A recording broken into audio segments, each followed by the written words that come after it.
let's just kind of do the same generalized head size. That way you guys, like I said, can see kind of what I'm doing. And I'm just, this is super rough. This would be like, I have a blank canvas and I just need to get something down, you know, like so that I'm not staring at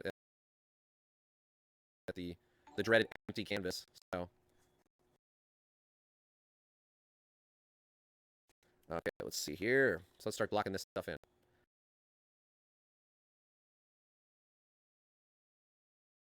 Here and here. Now, I don't even know if any of this is in the right place yet. That's fine. I'm just keeping it very simple. And again, what we're going for is going to be something similar to this. Like this approach. So if we look at like a Zorn painting, let's just look at like a Zorn painting. You can see it here. And you can see how he breaks things down to, see how he's breaking it down to just shapes? It's just these shapes of light and dark that he's capturing when he's doing stuff like that. So that's what I'm locking into and you know, really thinking about here. Okay, so this is a little bit thinner. Come here, and I'm going to include all this is part of the lights of the eye. No, I'm sorry, the lights. This part of the eye is part of the lights. So I'm going to actually build that up like this. And kids are tricky. Kids are definitely tricky. They will throw you for a loop. They'll make it hard because they're very subtle. They're very, very subtle. Now, already I'm looking at this and I'm saying, okay, this is off. Fine, I can make corrections now. When I'm in this early initial stage and I'm just working stuff out, it's very easy to make corrections. If I let it get too far, it's going to get out of control. But I can make corrections here. And do this. Let's come here. Yeah, it is probably easier for you to see with me having this right next to it. Like that. Let's move this whole thing over a bit. Yeah, so then this side is over here. So I'm still, so even though it's very loose, right? I'm still measuring distances with my eye. I'm still measuring distances. Man.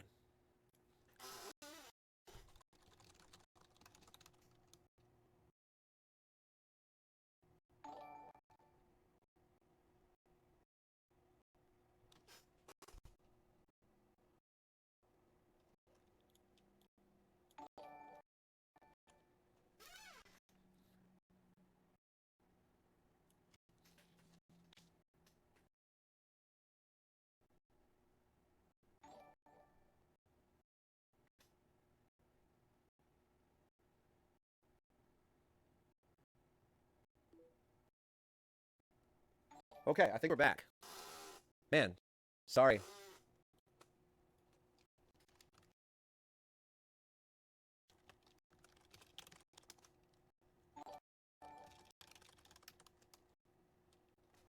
I think we're breaking the internet. Legitimately, I think we're breaking the internet. Which is a good thing.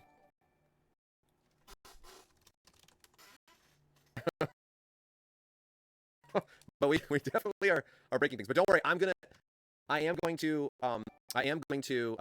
record all this. I'll edit it, put it up on YouTube. I'll put it up on my YouTube channel. Don't worry, this is gonna be good. So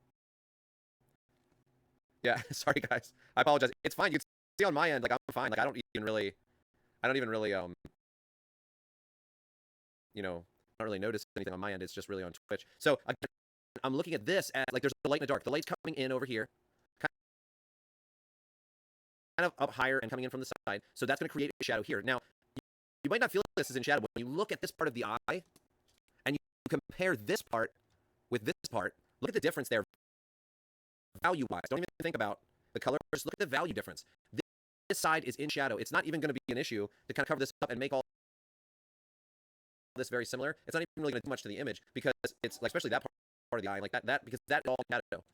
So that's the way I'm visualizing it. I'm visualizing it just like that. So when I come in and do this blocking, I'm blocking it in number one based on the lights and the darks, and then number two, I'm doing it based on you know, based on you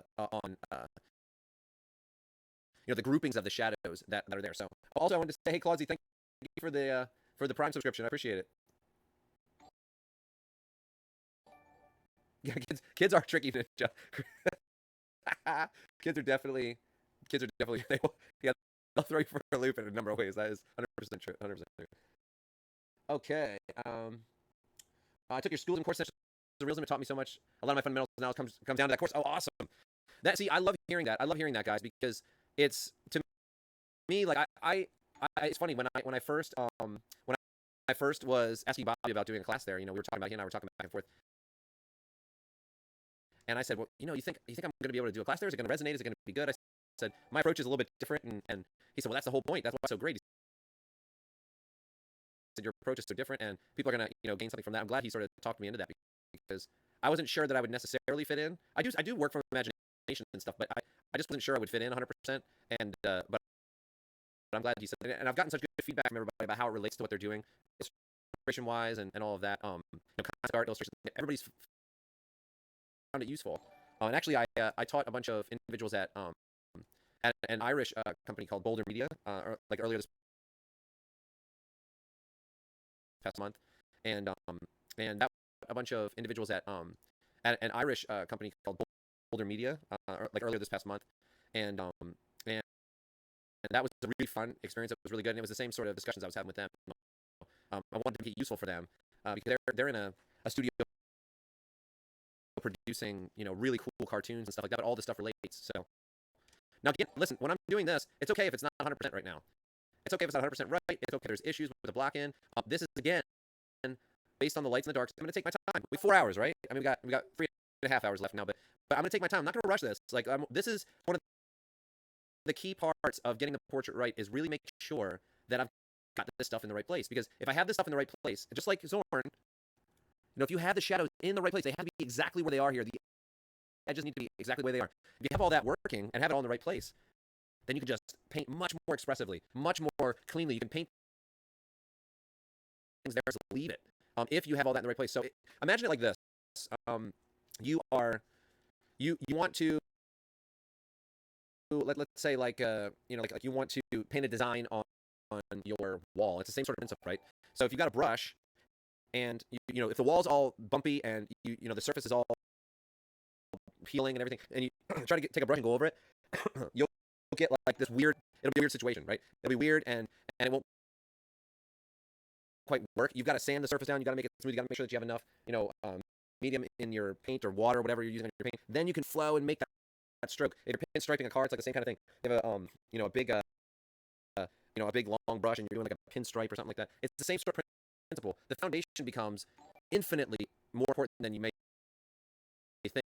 It's just so much more important, because that foundation being in place is what allows you to be expressive. So a lot of times when people are talking about expressive portraits, they think, well, I'm just gonna get in, I'm just gonna start throwing paint around and start doing stuff like just whatever. I'm just gonna go in there and be expressive and do whatever, which does work somewhat if you're skilled and you have the experience. But really, the main idea is to build up your foundation in a way where you set yourself up for success when it comes to strokes. You set yourself up for that, and you get the foundation in place so that when you do place that stroke, you can leave it. And that's the goal. That's the idea. So you can see I've got like a generalized idea of what's happening with the lights and the darks, and it might have looked weird at first. When I first put it down, it might have looked odd, but now hopefully it's looking a little bit more like him. It still needs adjustment, but it's getting those shapes in the right place, getting all that worked out, and I'm still gonna make adjustments. His chin is super wide, and there's a bunch of things, but. And the reason I start with a warmer color here, and I'm going to go to the chat and just some of your questions now too. The reason I go with a warmer color here to begin with is I like having warms underneath. That's just something that's sort of stuck from when I've done oil painting, and which I'm going to give you a little intro to oil painting tomorrow. I'm going to tell everybody how to use the materials and how to. I'm just going to do like a small little composition study tomorrow. It's going to be fun. That's going to be a blast. Like a lot of people have been asking me that for a while, just to kind of help people get into oil painting. They want to do it, but they're not. They're not 100% sure how to do it. So that's just going to be a good thing to help people sort of, break down that barrier and get into it. But this has stuck from oil painting a lot of the methodology, like starting with that warm underneath. It just looks better when you start painting it to me. Like that's just a preference thing. But okay, so let's see this down like that. Like that. I've got this. Okay, let me answer some of your questions. Oh, good. I see somebody saying they love Zorn. Rainy Charm. Yeah, Zorn's awesome. Zorn's the best. Okay. Yes. Q and Q. It will be available. So everybody, just so you know, this will be available on Twitch.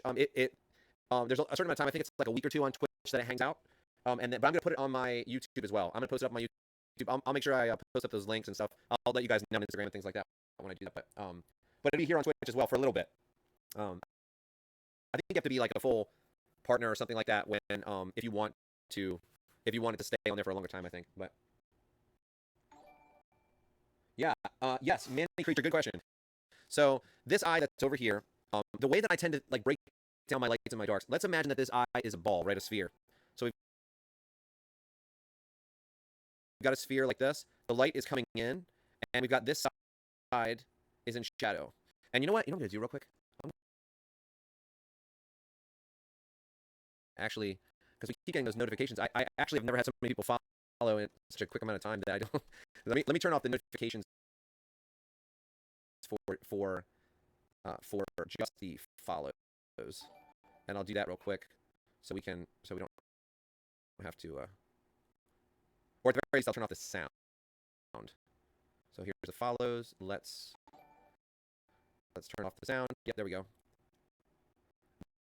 That way we can do that. Yeah. Okay, good. So that should be adjusted. So if you imagine this as a sphere, I could have a really bright area of reflected light here. Let's say I have a white wall behind here. Oops, sorry.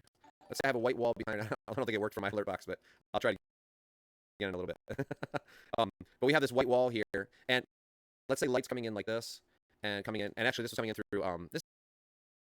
Today it's kind of cloudy. I took this earlier today, and so it's like north light coming in. It's reflected light off the clouds, but the sun's not out, so it's almost like north light. But if the light's coming in there and it's bouncing off its wall, I could end up with a value that's very, very bright for that. So this might cast a shadow on the wall or something like this. Like this would be like sort of cast on the wall like that. But I might get a value within the shadows that's very, very bright. So in this eye, I'm getting that sort of situation. That's what's happening there. So in this eye, on this side, it's hitting his nose, and it's bouncing off of his nose, and then going right back up to that part of his eye. It's still much darker on this part of the eye than it is over there. Same thing here too. You have this shadow side. Everybody thinks that eyes are white. If you go in and make the eyes white, and you do this and you do it on both sides, which is what everybody's urge is to do, to come in and make these both white, it ends up looking super creepy. And then what people typically do is make both those areas white and then they make it really dark around it, and it ends up looking really strange. Like the eyes get really flat like that. But that is reflected light. But see, the thing about it is, I don't care how bright it is within the shadows. The thing that I always think about is, how can I break this down to lights and darks? How can I break this down to separate those families? So I have to decide on what value to use everywhere in each area. I have to decide what value am I going to use here. How light or how dark am I going to make it, right? And the first way to organize that is to separate it into lights and darks. So that's why on this side, this does have reflected light. But depending on what I want to do with the values, I want to know right away, okay, yeah, this has reflected light, but this is part of the shadows. So this part right here, this side, is going to be part of the shadows, like this. This is the way I'm seeing it. Like that part of the shadows. That's how I'm seeing it right now. And I know a little bit later I can always do that later. I can always make an adjustment and make the reflected light a little bit brighter in there if I need to later on down the road. But for now, I'm trying to establish a sense of values. The primary and most important thing when establishing a sense of values is going to be the lights and the darks. So I have to nail those lights and darks and get them in the right place. And so again, I'm still working on proportion too. So right now I'm still working on proportion. So this would come in so I'm still adjusting where the eyes are located on his head, and still fixing all of that as well. But that's a great question. It's a great question, and how you deal with reflected light it depends on what your methodology is and how you want to go about it. But for me, I like to relegate that to being part of the shadows, because if you make the reflected light too bright on something, even if it depends on what you're going for, but if you make it too bright, it ends up destroying the form. Like, having a good sense of light and dark is what allows you to get that form, and allows that form to come across. So when we look at those Zorn paintings, he's got reflected light in there, but the values are very cohesive. They're very, the values that he's using in the lights are not being used within the darks. Like, he's not having this bright white that's up on top of his forehead being used in that neck area.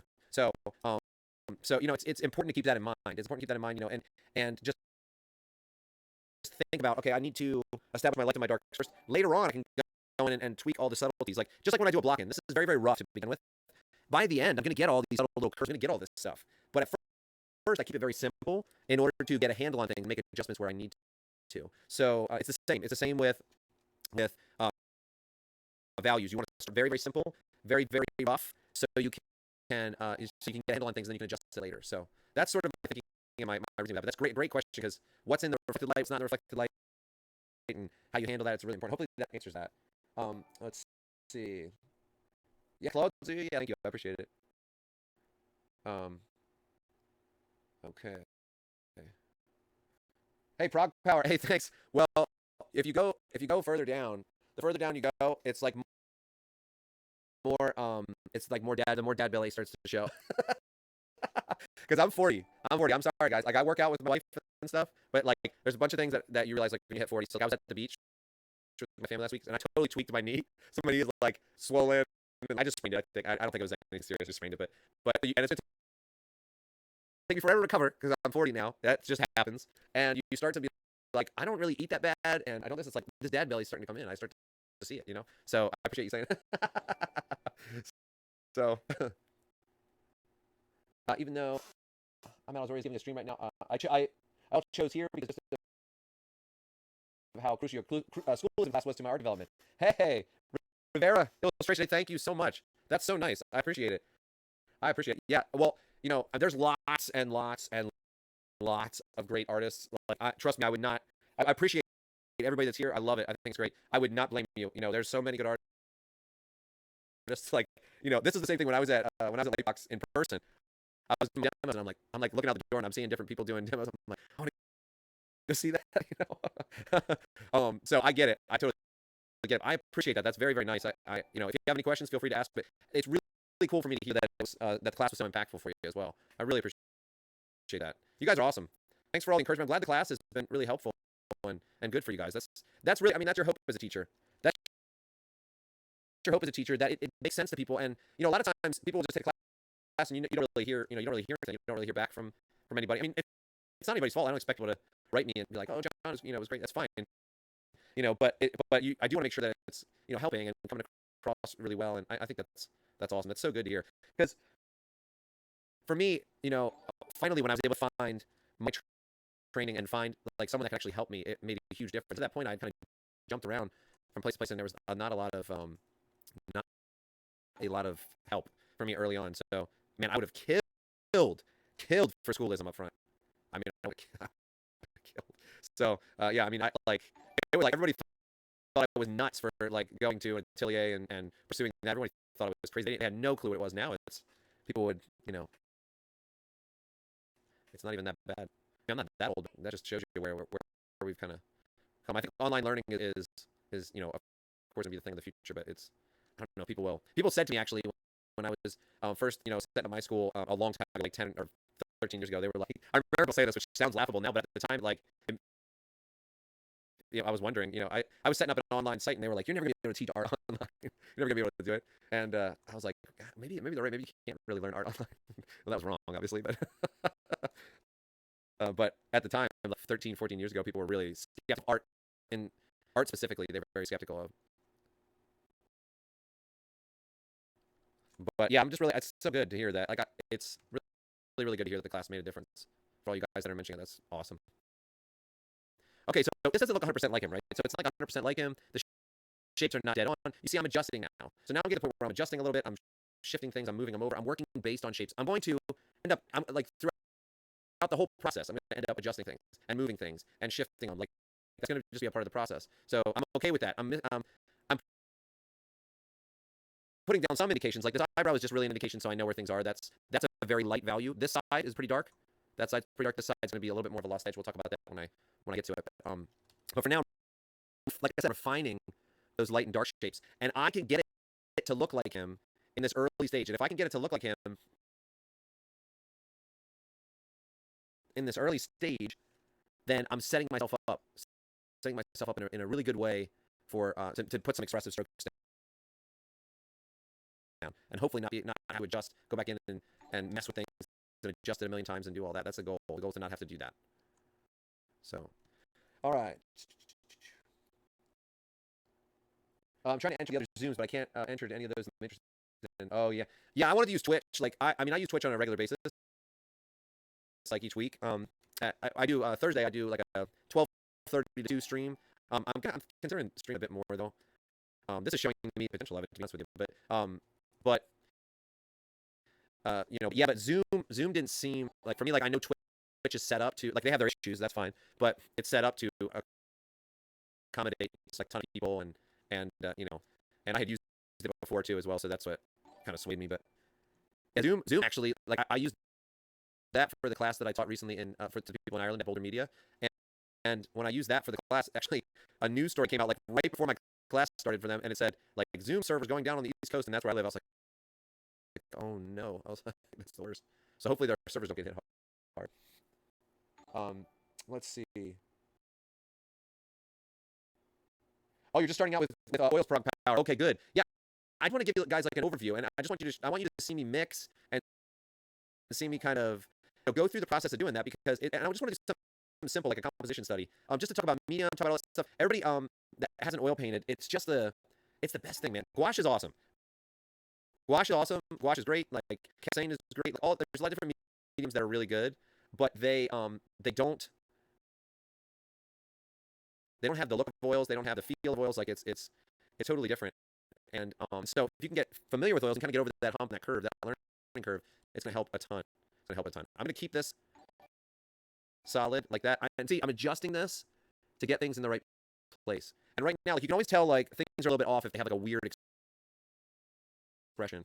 So he has like this odd expression when if I change this, and if I do this, it makes him look more angry, sort of. And if I do this, makes him look a bit more sad. I can do this, make him look, different and happier and all that. So, it's you can tweak this by moving those shapes around. I will move the shapes around and get them in the right place. And I'm doing that based on the light and the darks. So, and if the line's too thick, like that one is right there, a lot of times it'll end up making them look too tired. And see, again, this line, I'm going to be coming back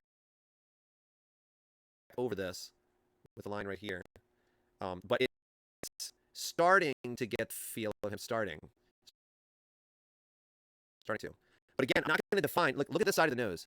This side of the nose is not defined at all. It's really just like there's difference in color, but there's really nothing there. Like it's better to actually do that and then have just a very light shadow almost right here, because that's what I'm seeing. That's what I'm seeing on that side. That's the what the values are doing over there. So that's how I'm going to indicate it. I don't want to indicate that, like this, because that's not what I'm seeing on that. So I see the shadows on this side, but this is definitely reflected light. So I'm going to make that actually part of the shadows. And I don't want to introduce a second value yet, but I will fairly soon. And I'm going to actually jump to the color. Like, I'm going to start indicating the color and the values at the same time pretty soon, actually. This isn't 100%, not by any means, but I'm going to start indicating that stuff pretty soon. Let me see what else guys are saying here. And see, it's a slow. It's just slow. I'm creeping up on the accuracy, getting that stuff pretty soon. Let me see what else you guys are saying here. And see, it's a slow. It's just a slow. I'm creeping up on the accuracy. I creep up on the accuracy. I move those shapes like the impression. I take my time with this kind of a thing. I don't try to rush it. You try to rush it and get to the stage and just get to the next stage. Like, it's starting to look less and less weird. The portrait's less and less weird. Because I'm getting the shapes in the right place and starting to look slightly more like him as the time goes on. So I'm just gonna, if I go too fast and I try to, be too harsh, it just ends up ruining things. But, hey, really? Oh, good. You're loving the demo so far. Awesome. That's great. I will post it up. I may actually, you know what? I'll say this. I will post it up tonight. I will edit this. Well, actually, probably can't post it up tonight because it takes a while to render it out, because it's going to be like a 4-hour video. So I probably can't do it tonight, but I will post it up this weekend. I'll post it this weekend because it'd be nice to get it while it's going on. Maybe I can have one day delayed. So I'll post it up on Saturday. I have some demos on tomorrow, but I'm going to be working all day tomorrow. So so I'll post it up tomorrow on my YouTube channel, and then I'll post Saturdays on Sundays on Sunday, and then Sundays on Monday. So I want to see what you guys are doing too. Make sure you tag me. Like, if you put this up on Instagram and stuff like that, I want to see. My son would get a kick out of that too, like seeing you guys paint his face. My daughter, she's on. You guys have seen her on the. If you take my class on symbolism, you've seen her. But my son hasn't been painting quite as much. You know, he was nice enough to let me take a picture. Thankfully, my kids are cuter because they look more like my wife. I always say that, and I genuinely mean that. Like I want them to look like her. My my family is like a family of peasants. That's what I always say. We look like peasants, and we're okay with that. We're okay with that. We're fun to be around. We have some good times. You know, we don't need to look like the royalty, but we definitely don't look like the royalty. And we're okay with that. Okay, so this is probably a tiny bit too low, this chin. It feels too low. I tend to always make the nose and mouth too low. This one looks horrible, actually. Normally, I make the mouth and nose too low. I'm always on the lookout for that. But you see how it's just starting to gel? It's starting to gel. It's starting to look more like him. And sometimes I'll put in just a little bit of transition value there just to kind of get a glimpse of where I'm at and see if I'm getting there. But this is the time when you really want to, like I said, if you're doing something expressive and you want to do an expressive painting and you want to have the strokes just sit there, you've got to give yourself a good basis to work from. So I will work on a second layer above this, and maybe I'll put some skin tone maybe underneath or something like that as well. But I'll probably work over it. But I just need to know that structure's there. And you know, when I put skin down, I put it like this up against that, and it butts up against that. You know, some people might say, well, you're kind of messing up the drawing there a little bit. Well, yeah, but it does mess up the drawing a little bit when you start adding color. It starts blending and things like that. But you've got a really good structure to build on, and it just helps with the progression. And it's just a good basis and thing to work from. Even when it changes slightly, I'm always thinking of the proportion all the way through. So, okay. Oh, how is this not serious? Oh, well, it's not like, so my son and I, we train at an MMA gym. Actually, we haven't been able to since COVID, which is really a shame. But we train there, so like we've seen some serious stuff. Like I've seen like people like their ACL just like I had one of me in the class. I had my leg up when doing jiu-jitsu, and I was pulling on a guy's collar. I had my leg up, and something like in my mind's like, and it was that same knee actually, which is interesting. But this was a while ago though. And I look at the guy. We both look at each other, and he goes, "Was that you or me?" I said, "That was me." I said, "And that does not hurt at all." I was like, "I don't know what to say because it didn't hurt at all." And he goes, "Well," he's like, "tendons don't hurt." He said, "You need to go ice and go home." So I'm glad I did, and I iced him. Went home. So that was a little bit more serious. That took a little bit longer to kind of recover from. So that when I say serious, that's what I mean. I mean like it's nothing that's gonna. It's just like gonna be annoying for a week or something, and then I'll be able to be able to get back to normal. It's more annoying to me. Like I mean, it's painful too, but it's more annoying because it's like I don't want to stop what I'm doing. I got stuff to do. I don't like when I have to stop what I'm doing. So, but it's just it's part of getting older. It's just what's gonna happen. And even the guys in that MMA gym when we would get hurt, like it took me like a month to get over that, like that thing with my knee. And I would go in and stuff like that, but those guys, man, those younger guys, they're like 20, they'll hurt themselves really bad, and then they'll just be back in like a week. They're like at 100%. I'm like, come on, guys are like superheroes. You got superheroes. I think this eye is a bit too high, and so I'm gonna have to make some adjustments. Again, I make these adjustments in this early stage, so I can control this. And it's not like I don't have to prioritize the likeness so much on this. I mean, getting a likeness is not really what we're shooting for here in the demo. That's not really what it's about. But I do want to show you my process, though, of getting it to be as accurate as possible. So I think that I would be a bit over. Yeah, and this would come down a bit. So this is where, like, when I talk about defining things based on lights and darks, too, one of the big inspirations for me, it's really funny because I studied, fine art, and, it's hard to talk to another fine artist about this, but if you look at like comic art, the way that they separate things down to only two values a lot of the time. Let's find one that's really, here we go. So look at this. So if you look at this, like they're breaking things down to lights and darks, and so it's a huge inspiration because I would see like everybody would talk about Caravaggio and say like, well, look at his art, like the chiaroscuro lighting, and it's like lights and darks, everything's broken down like that. And I remember looking at that being like, that's pretty much exactly like comics. That's literally what they do in comics, except they do it. They're really efficient. Comic artists are in breaking things down to just two values. And so this was very, very helpful for me to look at and say like, how can I do that if I'm doing a portrait? Regardless of how real I want something to look, I can still approach it this way. Now I can go in then and define a bunch of other values, but it helps to break it down this way. And if the image works like this, just in two values, that it's going to work. When you put the other values down, as long as you don't mess up the as long as you don't mess up the relationships, the value relationships. But saying here, you can see that there, like, I mean, Mike Mignola, that's like all his stuff. All his stuff is like ultra simplified. It's really like that Chiaroscuro sort of lighting, and it's all real simple like that. And that's why it works. Okay. Sebastian. Oh yeah, no problem. Glad to stream here. I want to catch up on some of these questions too. Sorry, because I'm at the point where I want a little bit of a break so I can get his face much more accurate. I'll probably add skin tone really soon. I'll start talking about that.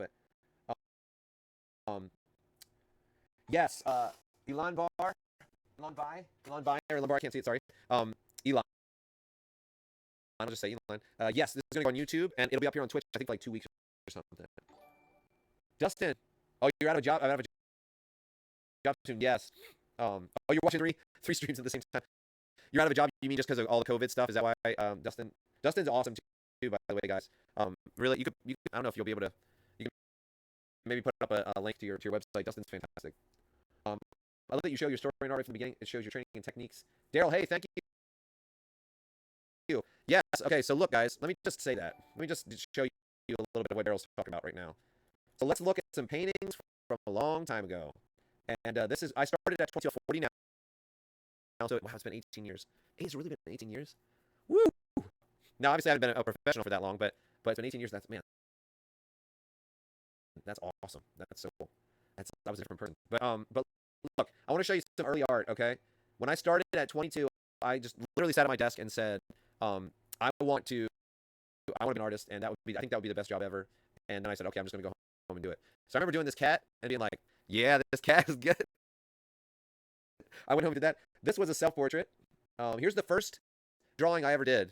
That's the first drawing I ever did, really, to like trying. I never drawn anything since I was like 22. This is my like Napoleon Dynamite portrait. So, yeah, this is the drawing I ever did. Look at that ear rendering there. Look at that. Which is kind of appropriate for today because it's a portrait. And then look, here's another one. Here's another great one. Now, believe it or not, I've got some self-portraits in here that you wouldn't even know they're self-portraits. I kind of look like I'm from Brazil or something, or I don't know. Like it doesn't even look like me. I don't know what I was thinking. And here's one. Yep. Here's what I was talking about. I mean, maybe Spanish, like maybe a Spaniard or a Brazilian person, or I don't know. Self-portrait. I just couldn't do it. I think what happened was that one started to go south, and then I just kind of just took it in whatever direction. But you can see these early things, and then within understanding some of the fundamentals, understanding some of that thing within like 3 years or something like that. I was able to do some stuff like this, like in oils, 3.5, 4 years. I was able to do some more stuff like this. That's an old drawing. Let's see. Let me find something. Here's one I did of my wife. I think this was about 4 years. This is a portrait about 4 years after I started in oils. So you can see portrait-wise, doing that in color and all that. That was a big step up. So it's possible. You can do it, and it just takes a lot of hard work. But there's so many people that line up to tell you that you can't do something.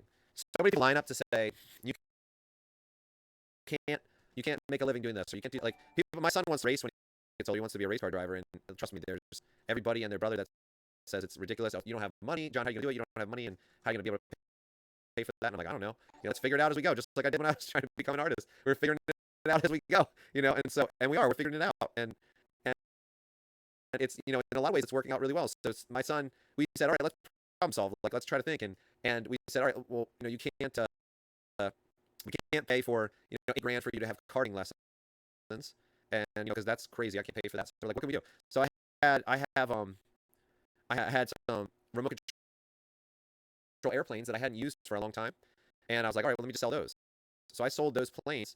We bought like a simulator setup for my studio, and my son just starts taking it real serious and like really trying to get the best times on that stuff. Come to find out a little bit later, Team Fordzilla. Ford's team, Fordzilla, like says, all right, hey, we want you to, he's only 10, and they're doing this thing called like Future Star, and it probably will lead to him having some racing opportunities in the future. And real race car drivers are interacting with him now, and like he actually rode in like a $600,000 rallycross car. Somebody gave him a ride and said he could come with the team anytime he wanted, and I mean it's just all this stuff. So many people are it's the same. Like they'll tell you can't make it, you can't do this. My son works really hard. It sounds funny, but I have to tell him to stop because he works too hard on it. Like I'm like, you need to stop. You're only 10. Come, take a little bit of break. So you make it, and he's fine. He's fine. We just force him to take some breaks and stuff. But if you pursue it and you really work hard at it and you're very, very good at it and you just, you sort of fall in love with the work that's involved with becoming an artist and stuff, you'll find opportunities. You may not be the best artist in the world. I'm never going to be the best artist in the world. It's just not going to happen. Like I don't have the time. I mean, I'd have to spend the next 60 years. I mean, and even if I did that, I'm not even sure I'd be as good as Craig Mullins. I just don't know. So it's like, I mean, I could do it, but I'm sure, but it doesn't mean I can't have a career. It doesn't mean I can't contribute to the art world. It doesn't mean I don't have something to offer. So I just say that to everybody to encourage you, because it gets so hard when you're on your own. Everybody is constantly telling you why you can't do it, and it gets overwhelming because you guys might look at studios and say like, how am I going to get a job in a studio? Like the competition is so fierce, and what am I going to do? Like, and there's all these unknowns, and it's very, very tough. And then everybody's really quick to just say, why don't you just give it up or whatever. So, I just wanted to encourage you guys and tell you, like, you can make it. You have good resources. Like, schoolism is an awesome resource.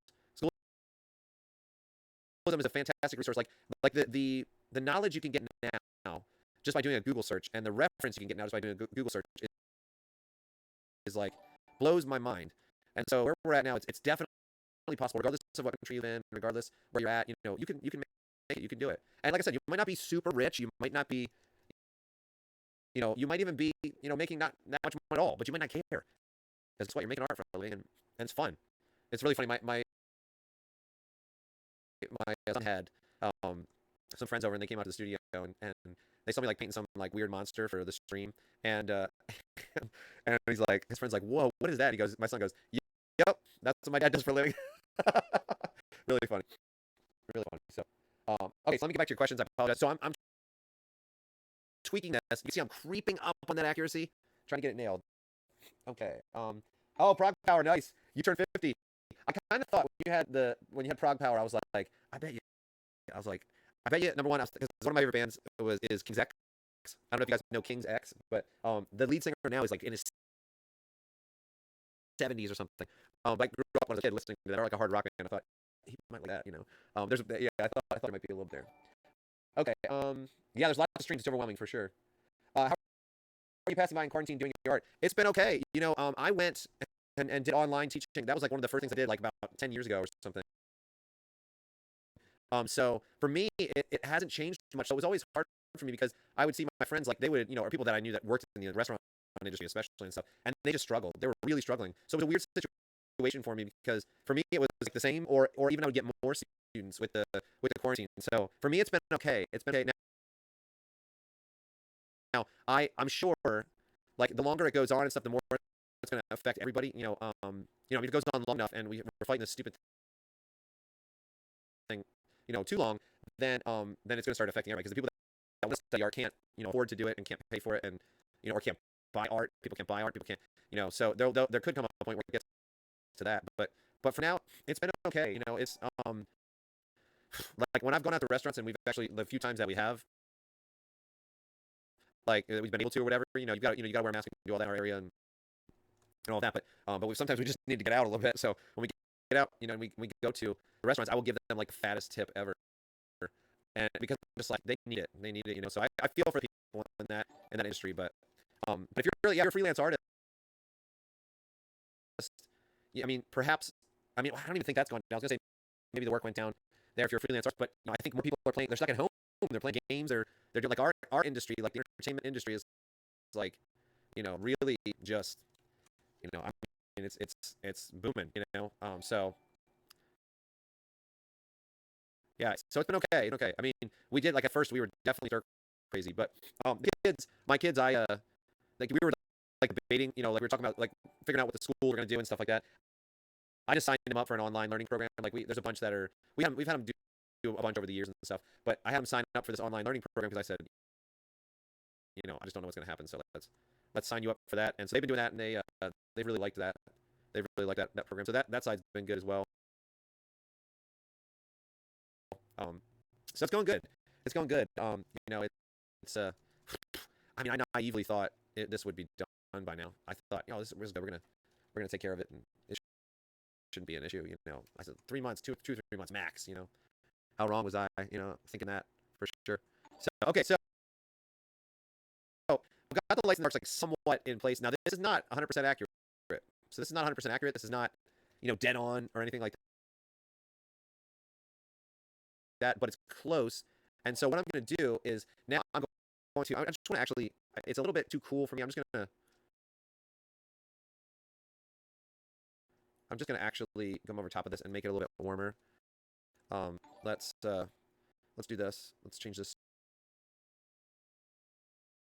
to just color. There we go. And I'm just going to reduce this just to get it to be like a warmer tone underneath. And that's fine, even if I have some of those transition values right there, these weird values there. Okay, so now let's start talking about what I want to do with my skin tones and stuff. I'm just thinking about that.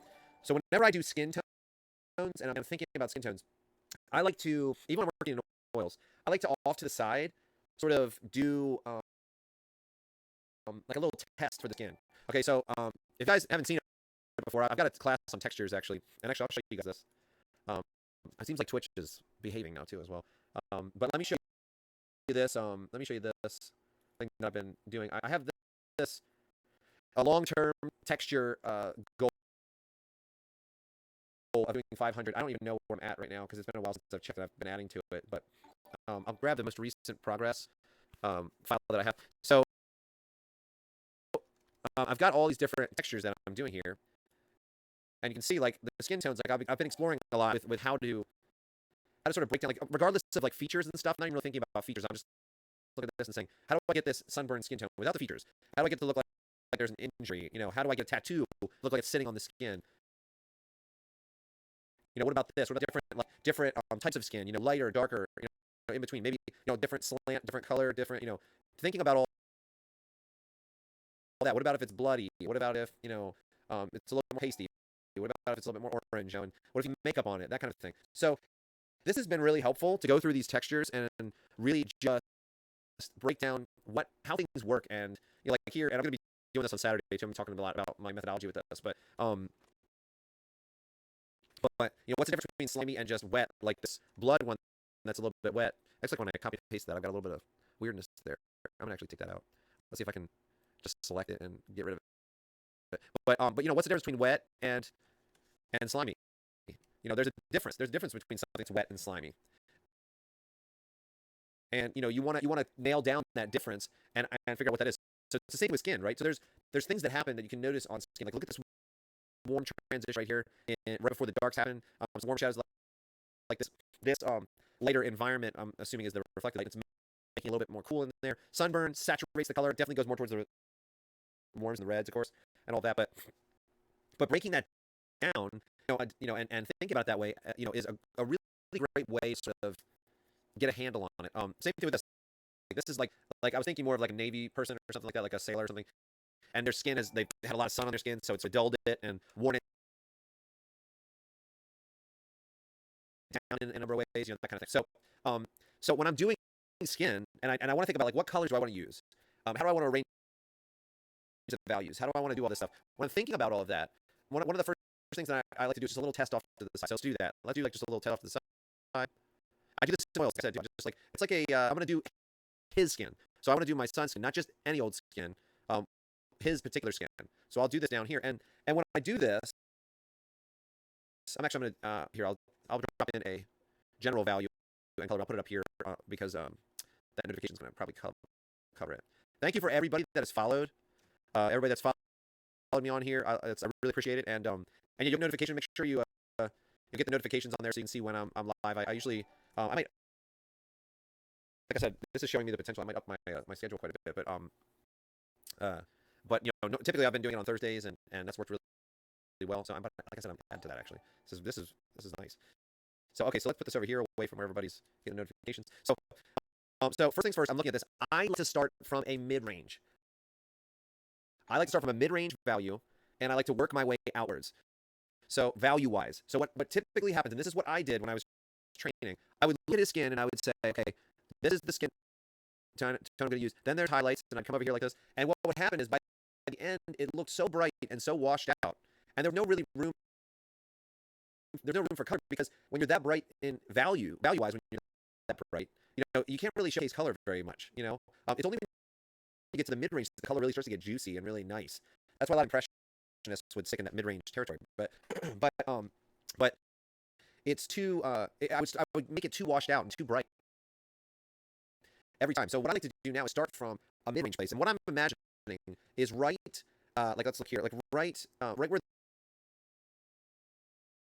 this transition happens between the darks and the lights, right in that transition is where I'm sort of imagining the generalized skin tone will be. So it's right in there, and that's what I start with. I start with something that's about that value, and that's sort of a mid-range value. You can see up there with what I'm choosing for the colors. Like I can go a bit darker if I want, but probably a bit. That's probably end up being a mid-range trim. Now, when I look at that, that's pretty warm. That's a little bit kind of reddish. He's actually a little bit, at least in this, he's a little bit more sort of orange. He's got a little bit of an olive tone, a little bit of that. So I'll throw that in. Let's keep it a little bit darker. Now, in the transitions, like you can see in here. So when I approach color, I look at this, and you're going to see it differently on your monitor. You might see it more like this monitor in front of me actually looks really good. This one that I have as my second monitor, which is sort of like a family donated monitor that nobody was using. I said, well, I'll use it because my son has it for when he does his racing stuff too. But I wanted another monitor, but it's more red on that. So over here it's like kind of reddish, like his face looks sort of red. That's fine. It's all relational. You don't have to be able to see it exactly the same. But so you might not see the colors exactly the same, but I want to sort of give you an idea of what I'm seeing here. Now, if I color pick from this is going to do nothing. So if I color pick from this, it's not going to show me anything. It just shows like a pink. That's just like a generalized skin tone. In here, you'll start to see some red show up. You see that a little bit. But I want to use my eyes more than I want to use my my color picker. Color pick, like in general, what people end up doing with skin tones is like they will just here's my shadows, here's my skin, here's the highlights, right? So and then they just kind of take one color and just go up in value, and that's not the best way to function. I don't think. I think you want to function more like Zorn would or like Sargent would. If you look at like here, let's do a Zorn portrait painting. Let's do this. So check this out, right? So look, let's find a good one. And Sargent's probably a better one for this, but yeah, because Zorn, I'm gonna go Sargent. Zorn has a lot of colors in there. They're very subtle. He would often use a palette that was vermilion, yellow, ochre, black, and white. That's it. And you can see that in a lot of his paintings. So there's a lot of colors showing up here, but he's almost using the layer underneath to do it. It's a little bit less straightforward. So, you know what? Let's look at Sargent's watercolor painting. Let's look at that because this shows you what's going on in his head when he's looking at something. Now, he did not see it this intense. He was hanging out with Monet a lot, of course he was hanging out with Monet. You see like the painting of him. Here, look, if you guys haven't seen that before, I think there's a painting of them painting. Or no, Sargent did a painting of Monet painting. That's what it is. Yeah, so there's Monet painting, and so so he would hang out with him quite a bit, and they probably talked shop, about colors, how they do colors. But I want you to get into the head of Sargent, like with the way he's thinking about color. How is he approaching color, right? And he does not see it this way. He doesn't see color this emphasized in reality. Now, does he see these colors in reality? He does see these color relationships in reality. He does see them in reality, similar to this, but he takes it and enhances the relationship. I hesitate to say exaggerated because it really is the relationship of the colors that are there, and he does. I mean, he does exaggerate. It's okay to say that, but he takes that and emphasizes all the colors. He even got a hint of like a warm down here in the this lower section of this, like where the water's coming through, like right in that pinkish band. I mean, you can't see my cursor, but in that pinkish area, like he's got this blue area like underneath here. He's got like these orange areas in here, So all of this stuff, he's taking what he observes there. He's observing the color relationships. And just like Monet, he's just blasting those. So take a look here. Let's look at this Monet painting. Right? Are these colors true to reality? I would say yes, they're true to reality, but I would say they're emphasized a lot or exaggerated a lot. Exaggerated just has like a negative term, so that's why I tend to stay away from it. But when you look at Monet's paintings, all these are not Monet's paintings, but when you look at his paintings, he's taking those color relationships and just really enhancing them. And there's always a quote that's attributed to Monet, and I'm not sure if it's true or not, but it's pretty cool. He said he could tell what time of day it was based on the color of his wall. Like he just look up from his bed or something and see the color of his wall. I can't remember what it was, like the light coming in the window. He could tell what time of day it was. Anyways, that's what we're going to do. So what's more important here is actually looking at this and observing what's happening to the color. So what do I see when I come here? I can color pick and do this, but it's going to be really similar to this ear and really similar to some other things. It's almost looks like the shadow color too, but I see it getting more reddish and warm in here. So